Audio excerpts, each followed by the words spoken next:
A broken single dad working 3 jobs sees gunman about to shoot a pregnant police officer.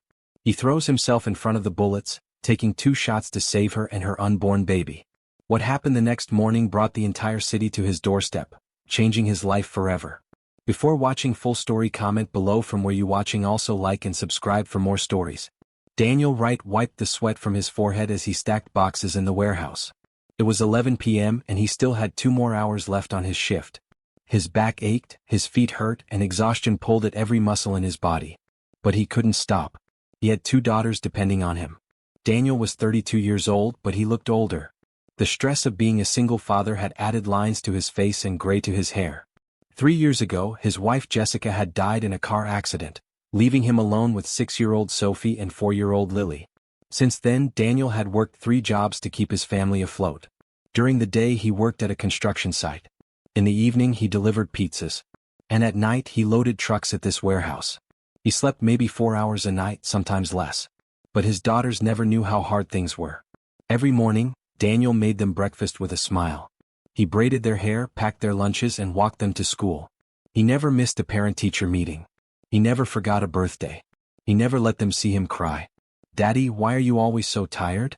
Sophie had asked him last week. Daniel had kissed her forehead.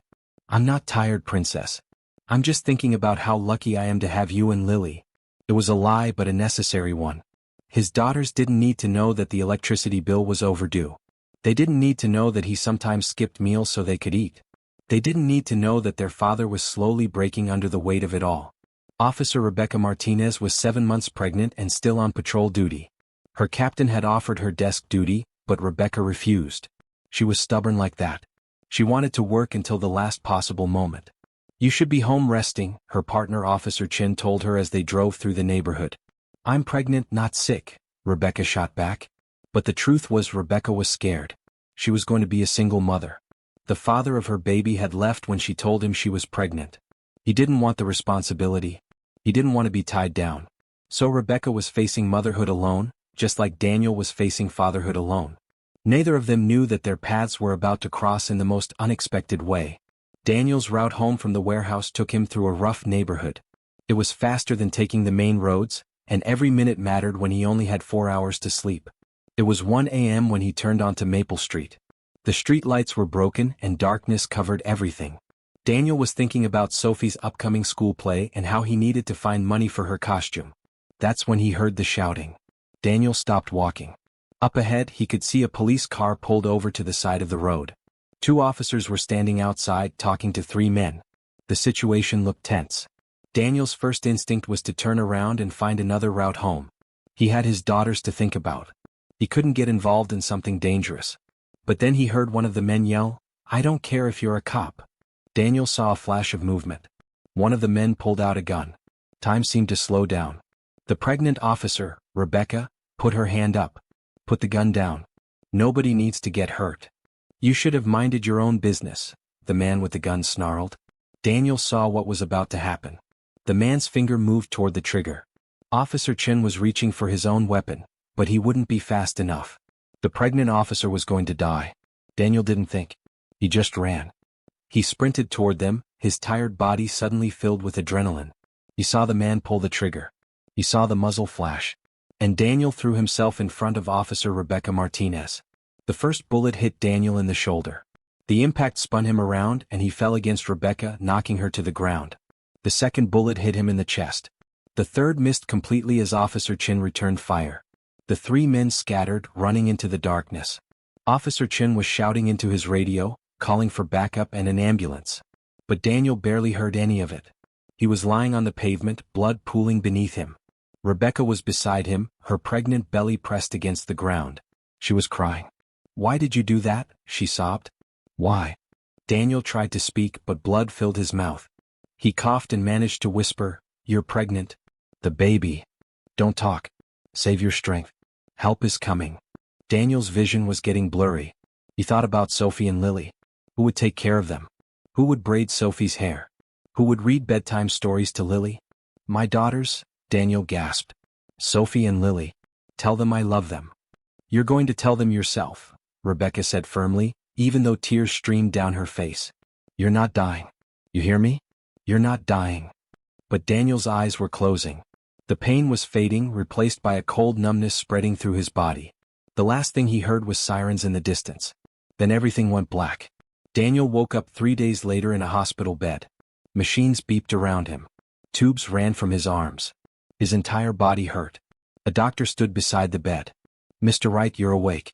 "That's excellent." Daniel tried to speak, but his throat was too dry. The doctor held up a cup of water with a straw. "Small sips. You've been through quite an ordeal." After drinking, Daniel managed to croak, "My daughters? They're here. They've been here every day. Your neighbor Mrs. Chen has been watching them." Relief flooded through Daniel. "The officer? The pregnant one?" The doctor smiled. "Officer Martinez is fine. Thanks to you, both she and her baby are perfectly healthy. You saved 2 lives that night, Mr. Wright." Daniel closed his eyes. He had saved them. That was all that mattered. "Can I see my daughters?" "Of course. Let me get them." A few minutes later, Sophie and Lily burst into the room. They had been crying, their eyes were red and puffy. "Daddy?" Sophie climbed onto the bed carefully, hugging him gently. Lily was right behind her. "We thought you were going to die." Daniel held his daughters close, ignoring the pain in his shoulder and chest. "I'm right here, babies. I'm not going anywhere." "Mrs. Chen said you saved a police lady," Sophie said. "She said you're a hero." Daniel shook his head. "I'm not a hero. I just did what anyone would do." But even as he said it, he knew it wasn't true. Most people would have walked away.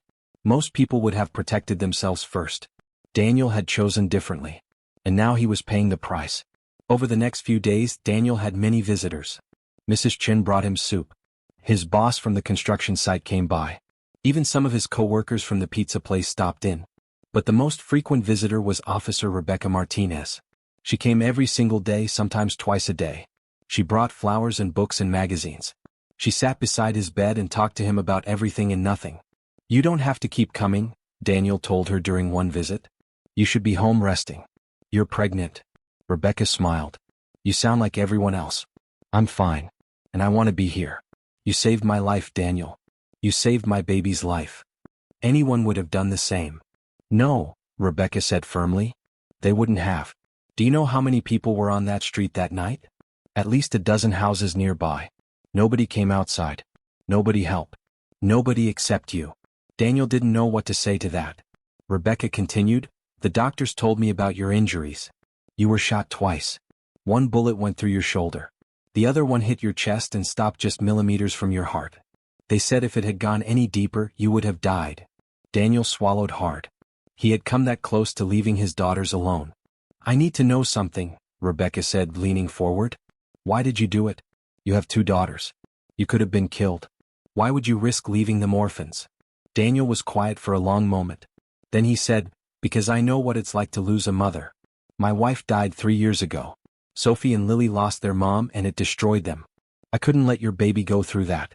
I couldn't let another child lose a parent when I had the power to stop it."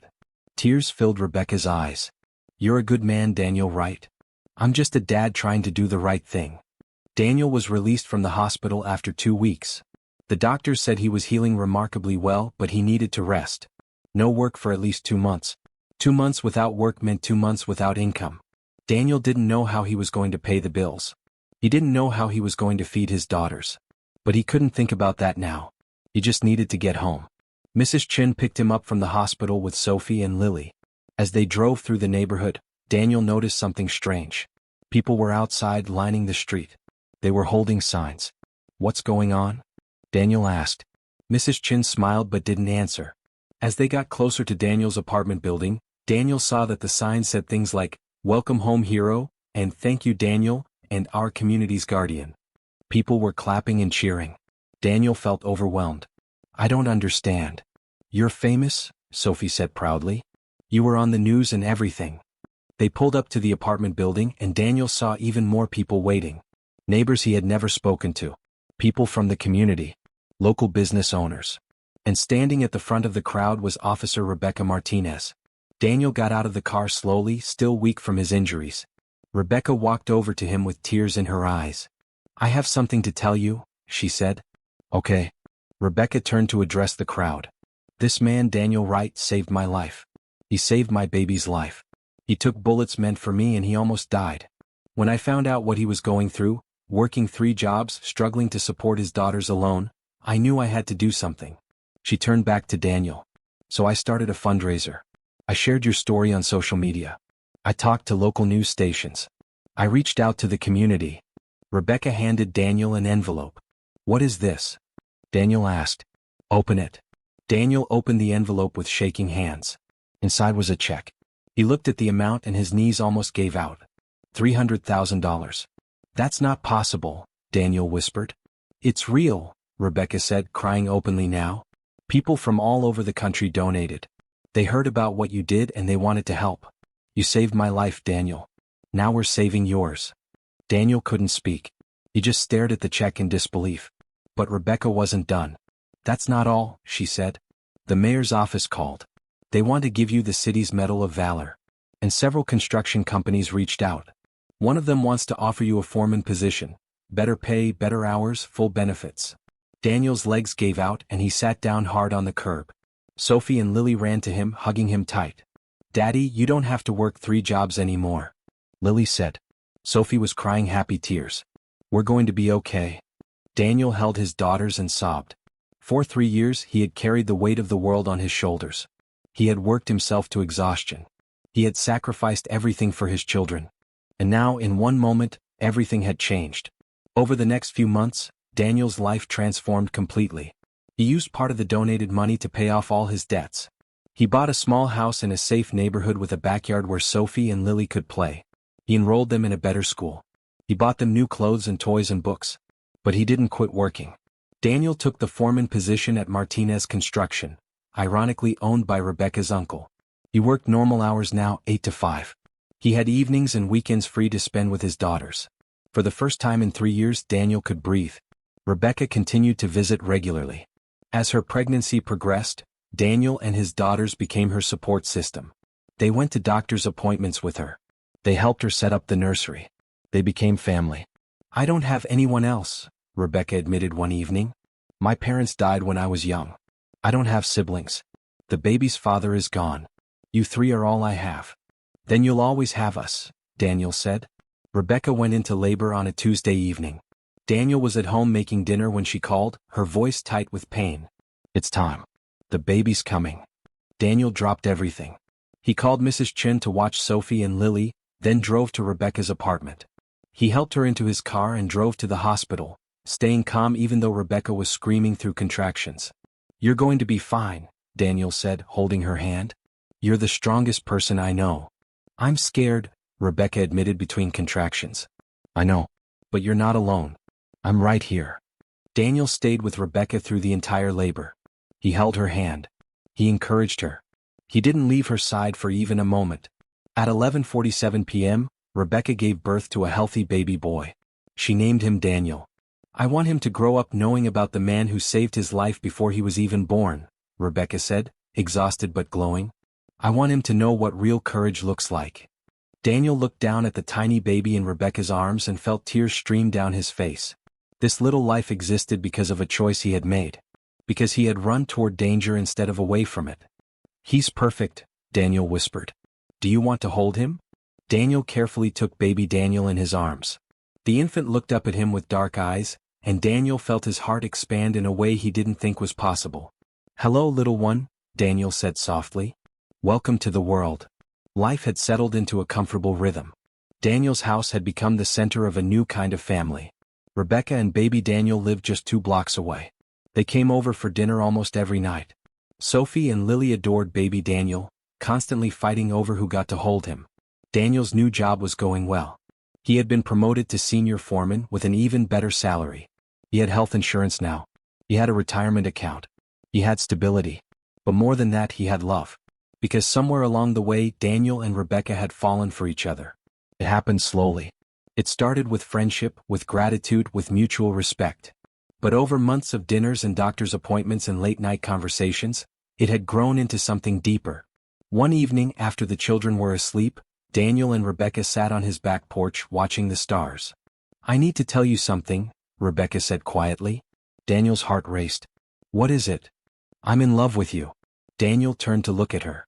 In the moonlight, she looked beautiful and vulnerable and scared.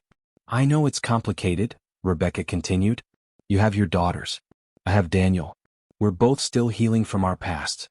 But I can't help how I feel. You're the best man I've ever known. You're kind and selfless and strong. You're an amazing father. And I want to spend the rest of my life with you.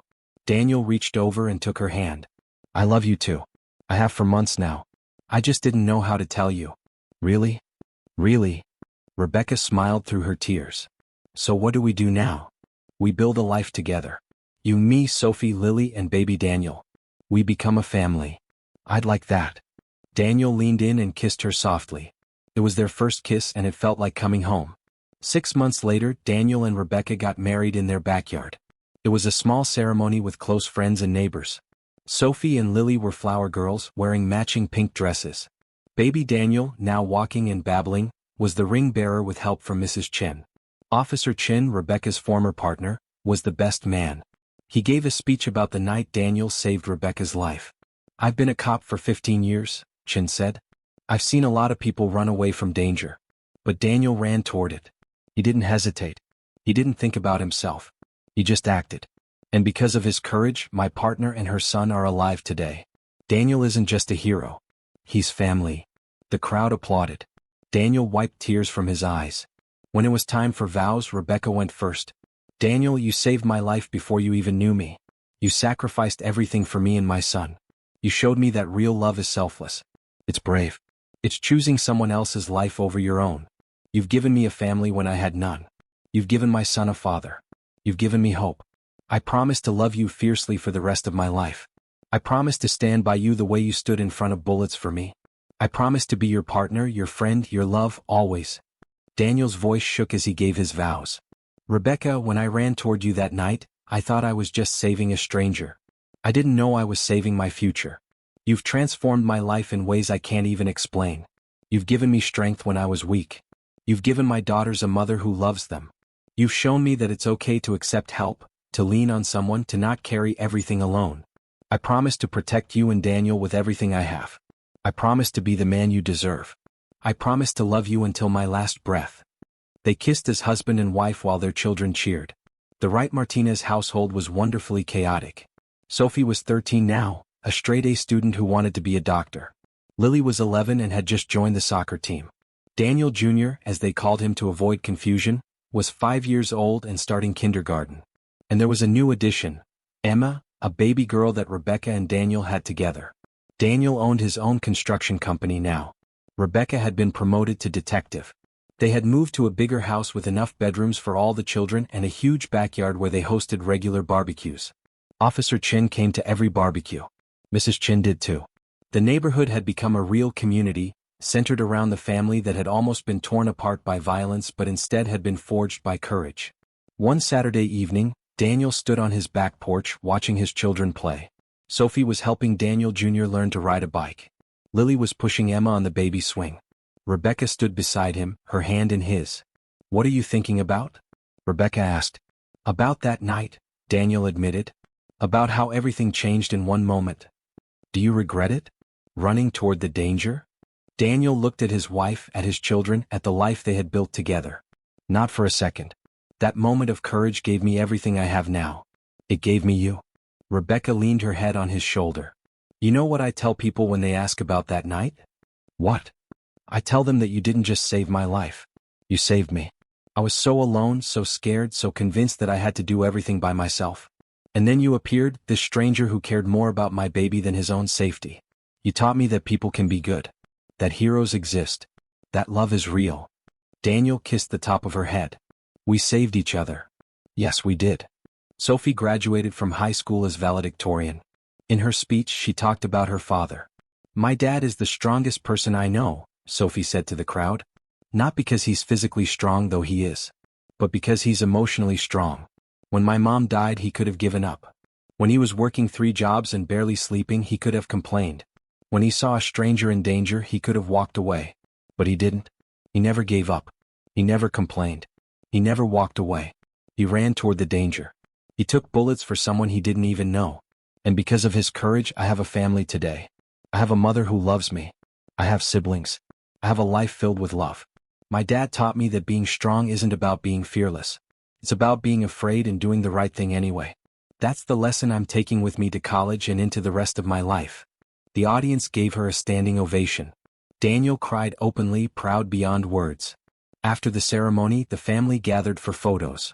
Daniel looked around at everyone: Rebecca, Sophie, Lily, Daniel Jr., Emma, and little Marcus, their youngest son born 2 years ago. This was his family. This was his life. And it had all started because he made one choice. He chose to run toward danger instead of away from it. He chose to save a stranger. He chose courage over fear. Years later, when Daniel Jr. was grown, he became a police officer like his mother.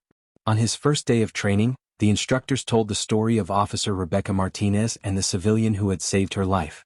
Daniel Jr. raised his hand. "That civilian was my father. Well, not biological, but he raised me. And the officer was my mother." The instructors were stunned. The story had become legendary in the police department, but nobody realized the people involved were still around. "Your father is a hero," one instructor said. "He's more than that," Daniel Jr. replied. "He's the man who taught me that real strength is protecting others. Real courage is sacrifice. And real love is putting someone else's life before your own." That evening, Daniel Jr. called his father. "Dad, they told your story in training today." Daniel, now in his 50s but still strong and healthy, laughed. "They still talk about that?" "Of course they do. You're a legend, Dad." "I'm just a guy who did what needed to be done." "No, Dad. You're the reason I wanted to become a cop. You're the reason I believe in protecting people. You're the reason I know what it means to be a man." Daniel's voice caught with emotion. "I'm proud of you, son. I'm proud of you too, Dad. I love you. I love you too." Daniel Wright lived to be 83 years old. He was surrounded by his wife Rebecca, his children, his grandchildren, and even a few great-grandchildren when he passed away peacefully in his sleep. At his funeral, hundreds of people came to pay their respects. People whose lives he had touched. People he had helped. People who had heard his story and been inspired. Sophie, now a doctor, spoke at the service. "My father once told me that the night he saved my mom, he wasn't thinking about being a hero. He was just thinking that another child shouldn't lose a parent. He was thinking about love, about sacrifice, about doing the right thing even when it's hard." That's who my father was. Not a man seeking glory or recognition. Just a man who loved deeply and protected fiercely. He taught me that the most important thing in life isn't what you achieve. It's how you treat people. It's whether you run toward danger when others run away. It's whether you stand up when it's easier to stay seated. My father stood up. He ran forward. And because of that, countless lives were changed, including mine. Rebecca, now in her 80s as well, stood at the casket and placed her hand on it gently. "Thank you," she whispered. "Thank you for running toward me that night. Thank you for saving my son. Thank you for giving me a family. Thank you for showing me what love looks like. I'll see you soon, my hero. Wait for me." And somewhere, in a place beyond understanding, Daniel Wright smiled. Because his life had mattered. His choice had mattered. His courage had created ripples that spread through generations. He had been a single dad, struggling to survive, working 3 jobs, barely making it. But on one dark night, he had made a choice. And that choice had changed everything. Not just for him. Not just for Rebecca. But for everyone their lives touched. That's the power of courage. That's the power of love. That's the power of one person deciding that someone else's life matters more than their own safety. Daniel Wright wasn't perfect. He wasn't rich. He wasn't famous. But he was a hero. And his legacy would live forever in the hearts of those he saved and those who loved him.